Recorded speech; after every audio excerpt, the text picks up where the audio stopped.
Hello, my name is Andreas Grigorjew. I'm a PhD candidate at the University of Helsinki, and I will be presenting the work Exploring the Suboptimal Alignment Space of Emeralds. It's a software tool that we wrote, which is a new strategy to compare proteins. There are several problems with optimal protein alignments. So first of all, there might be many of them.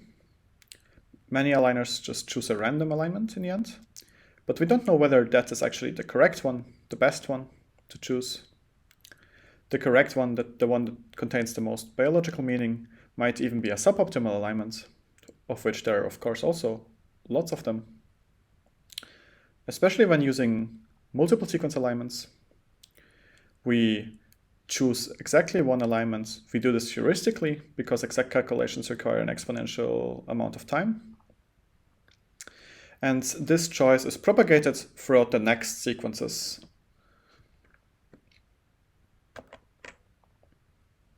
One concept that we want to use in order to fix some of these problems is called safety. It's a simple concept on problems with many solutions. We call a subsolution safe if it is contained in all of the solutions. In our case, the solutions are the suboptimal alignments. Let's look at this example here with two random strings and aligning them with the Blossom 62 matrix. We have several suboptimal alignments and only one optimal alignment. And we can see that the left and the right parts of the alignment are common to all alignments. So those are safe. We can also make the restriction a bit easier and talk about alpha safety. For example, we can see that the middle part of many of these alignments are common to 75% of all alignments. And then we would call that 75% safe.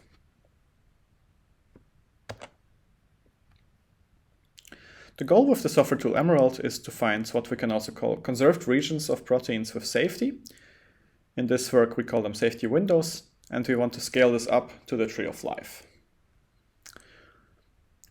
What we try to achieve with that is to understand the meaning of these safety windows of these regions and whether Emerald is able to capture biological meaning with the help of safety. What does Emerald do? Every alignment corresponds to a path in a graph. This graph here is the smallest graph that contains all delta suboptimal alignments of these two proteins. An alignment is delta suboptimal if it scores at most delta away from the optimal score. And in this graph, edges are directed.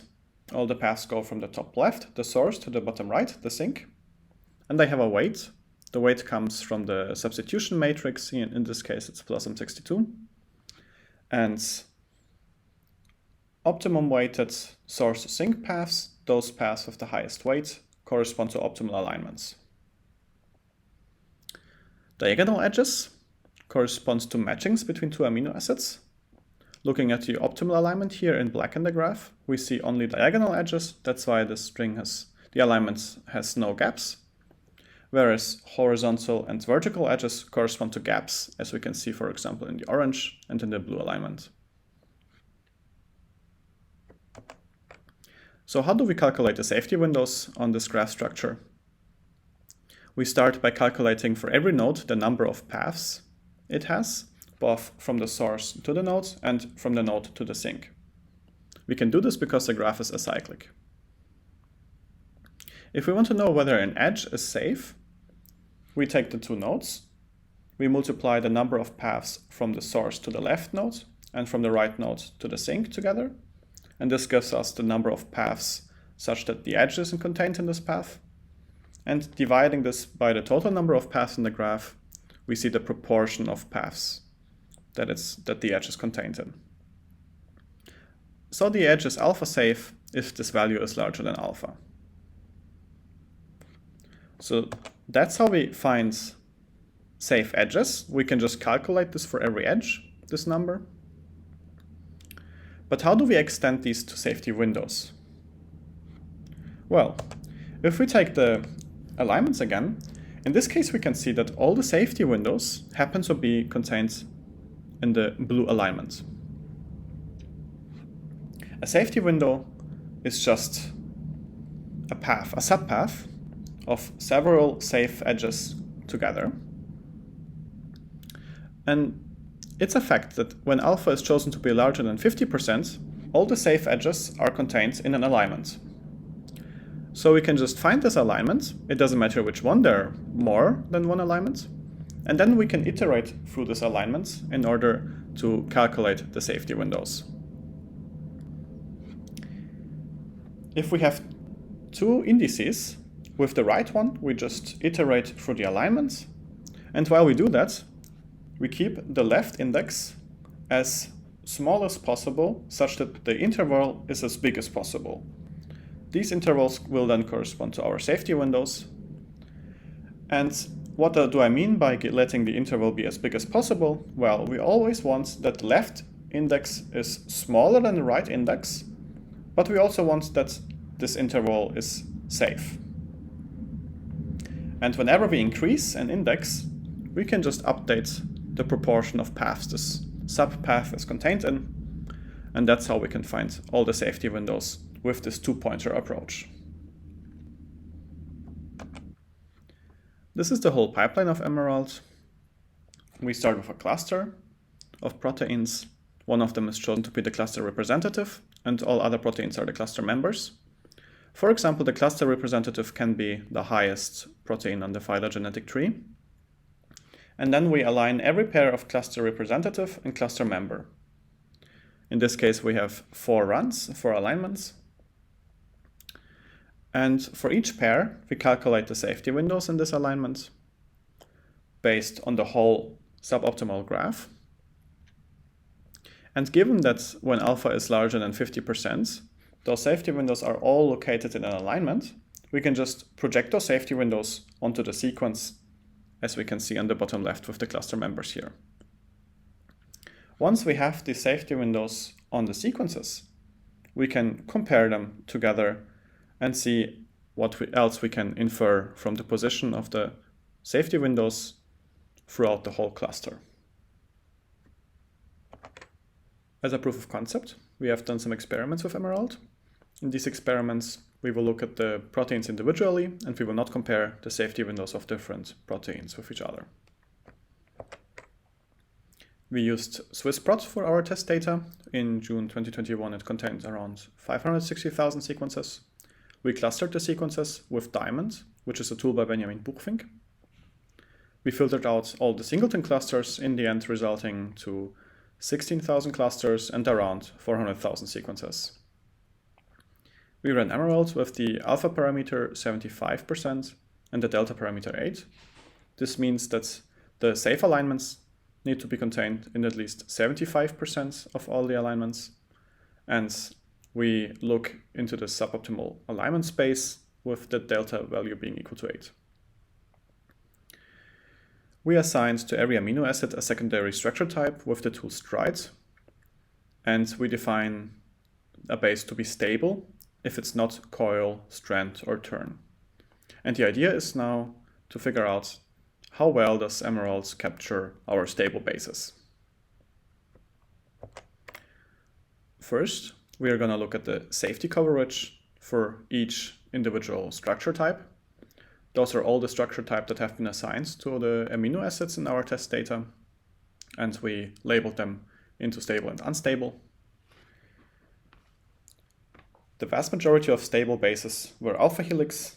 40.3% of all the amino acids were alpha helix, but only 0.8% of the amino acids were bridge, only 3.2% were 310 helix, and only 0.007% were pi helix. We can see that the percentage of safe bases around the stable bases is larger overall than at the unstable ones, with the exception to strands having quite a high coverage. But considering how little bridge and 310 helix amino acids we have, they got covered really well.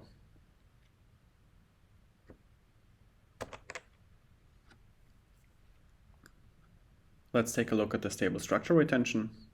It is defined as the proportion of safe amino acids restricted to only stable amino acids. And the safety coverage is again just the proportion of safe amino acids, but this time throughout the whole sequence. We have plotted here several identity ranges. This is the pairwise identity between the cluster member and the cluster representative. And we have also plotted the number of sequences in every identity range. And we can see that the stable structure retention is generally larger than the safety coverage. In the higher identity ranges, both values are quite large, but even in lower identity ranges, we still see a larger stable structure retention. If the stable structure retention is larger, this implies that the proportion of stable positions inside safety is larger than the overall proportion of stable bases in the sequence. To have a bit of a clearer view, let's restrict all our sequences to contain at most 80% safety, and we restrict ourselves to only those sequences. This reduces the number of sequences in the larger identity ranges by quite a bit. Anyways, we can still see here a larger stable structure retention. In the identity range of 40 to 70%, the median even lies in 80%.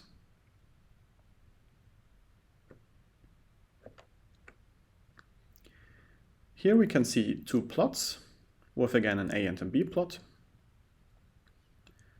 and several identity ranges again. On the left side we plot the safety coverage, and on the right side we plot the proportion of sequences, and the x-axis restricts the sequences to those having at least X% stable structure retention.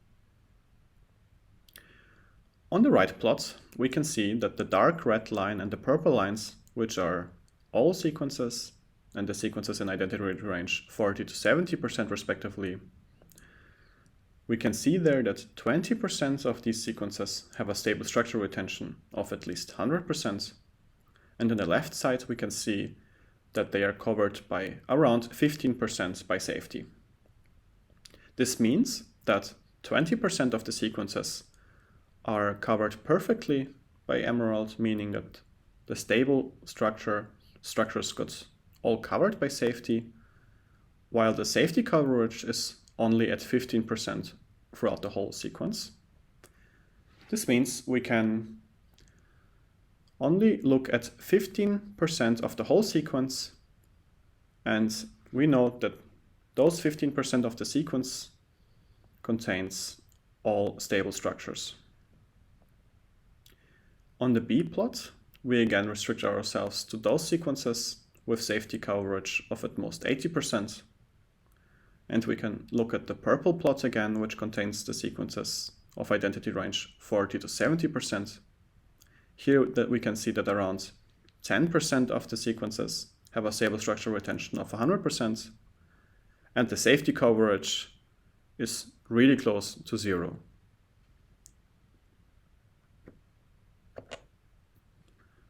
Emerald is written in C++.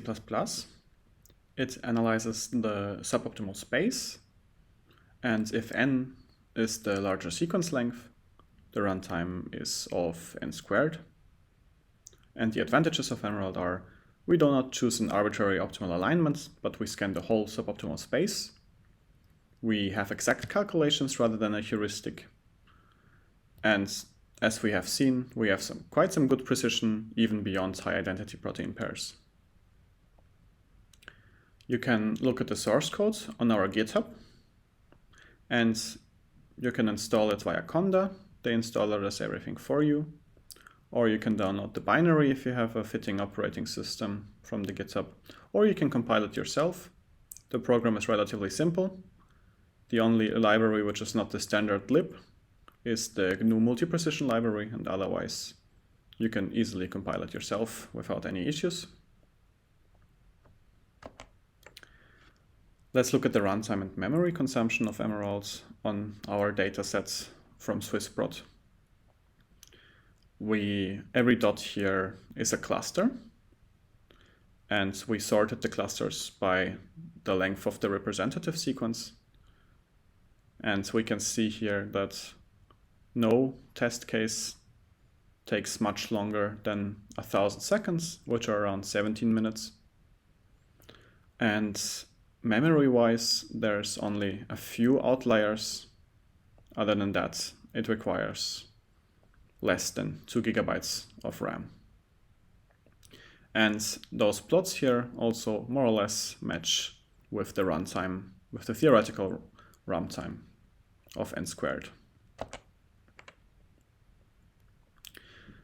Beyond the two parameters, alpha and delta, we can also use multiple threads in Emerald, and we can also change the scoring matrix. We used Blossom 62 for all experiments, but you can, for example, also define edit distance or any affine linear gap scoring system that you want. There's a paper on bioRxiv. The link is down below. And if you have any questions, I'm happy to answer them. I want to thank you for listening. Bye-bye.